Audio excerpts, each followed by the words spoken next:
Triplet dum! Howdy, welcome to BanjoBenClark.com. I'm Banjo Ben, your host here on the website, teaches you how to play guitar and banjo. This week is Mandolin week, although even if you don't play mandolin, I encourage you to stick around for the first few minutes at least, because we're going to be talking about some theory that everybody can use. Today is about triplets, quarter note triplets in particular. We're going to start our time together learning what they feel like. I've got a neat way for you to remember that. And then we're going to learn what they look like. We're going to trick our brains into being able to play them, and then we're going to apply it with some licks. That's pretty cool. If you're watching on Facebook or YouTube, I'll point you over to the site here in a little while, BanjoBenClark.com. You can join as a GoPay member, see all kinds of lessons. If you're watching here on the site already, then you have everything you need for this lesson right here on this page. You got the tabs, the 2 sets of tabs. You got the rest of the video segments and also the JamTrack MP3s. All right, let's jump right into this one. Hey y'all, before we pick up the mandolin today, we need to feel a little bit about what triplets are like. And this actually helps with any instrument. This is just a great exercise to do to help your mind and your body and your muscles understand what triplets are. If you've never played or thought about triplets, sometimes you might have a hard time spatially thinking about them. And so this is a great exercise shown to me by a college professor, Mr. Ed Marsh, who had a wonderful way of helping you remember things. Here's what I want you to do. I want you to take both hands on your legs, and I want you to hit them both together. And then I want you to do this, right, left, right. So together, right, left, right. Now can we do it over and over again? It sounds like this. Together, right, left, right. Together, right, left, right. Now, if you can get that pattern down, here's what you're doing. This is kind of cool. You're doing a straight beat with your left hand, and you're doing the corresponding triplet with your right hand. So, let's think about it this way. We're wanting quarter note triplets. If we do that pattern on our legs, our left hand is playing a quarter note beat at whatever tempo you decide. I mean, it doesn't matter. You're the one beating on your own legs, right? So, 1, 2, 3, 4. 1, 2, 3, 4. And your right hand is doing quarter note triplets. It's placing 3 beats in where this hand does 2. Okay, so it messes with your brain a little bit, but it's a demonstration. Triplet, triplet, 1, 2, 4, 1, 2, 3, 4, 1, 2, 3, 4, 1. Pretty cool, huh? And here's the thing, if you wonder about 8th note triplets, well, just make your left hand play 8th notes. So 1 and 2 and 3 and 4 and. Of course, you can slow it down, but now your right hand is doing 8th note triplets, or whatever. It could be really fast quarter notes. It could be really slow 8th notes. Doesn't matter. But that's just a way to help you feel and to demonstrate to you what quarter notes sound like and what they're going to feel like whenever you play them. Now here's what we're going to do. We're going to learn what they look like on tab now, and then we're going to use 2 different exercises to trick our brains into being able to play them and integrate them with 8th notes and quarter notes and go in and out of them, and then we'll finally apply them playing through that solo that I played in the preview. Let's jump right in.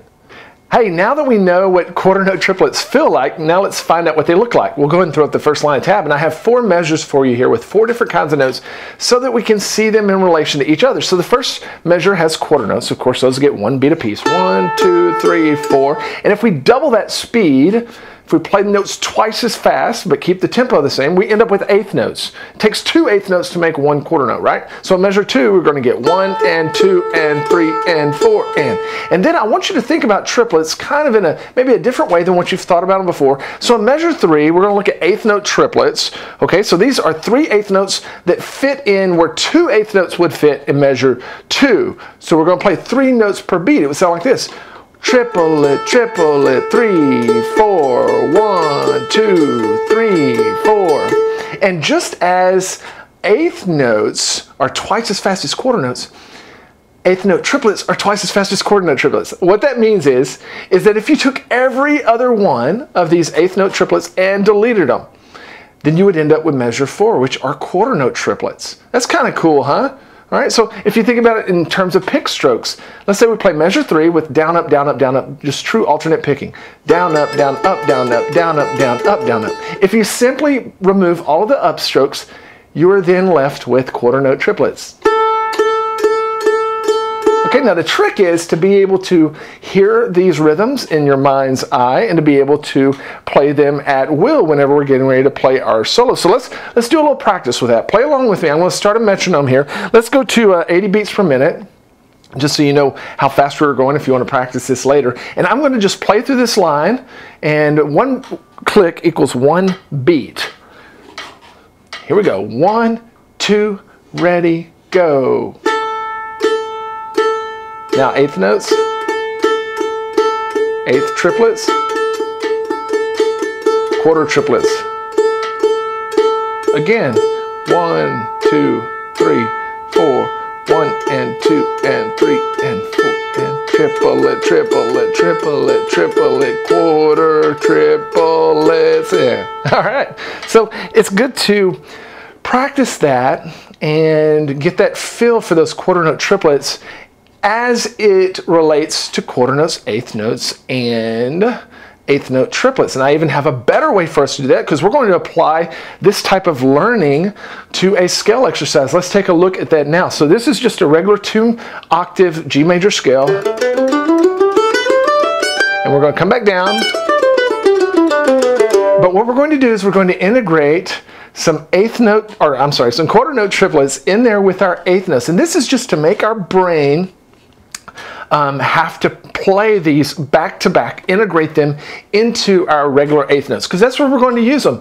Most of the time, whenever we're playing, we're going to be playing along eighth notes, and then all of a sudden go into these quarter note triplets. So we need to be able to go in and out, kind of like speaking a different language really quickly. So if we look at measure 5 there, that's just simple eighth notes, and 2 and 3 and 4, and get to measure 6. Now we're going into quarter note triplets, triple, triplet, and then measure 7. We're coming back down the scale using eighth notes. And then measure 8. And we'll go back down. Now let's try that together with the metronome. You want to? We'll go back to 80 beats per minute. You can play along with me here.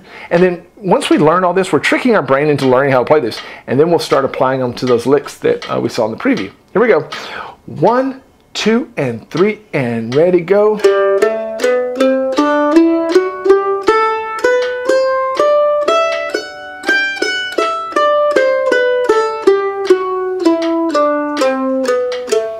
Pretty cool, huh? Let's do it again. 1, 2, ready, go.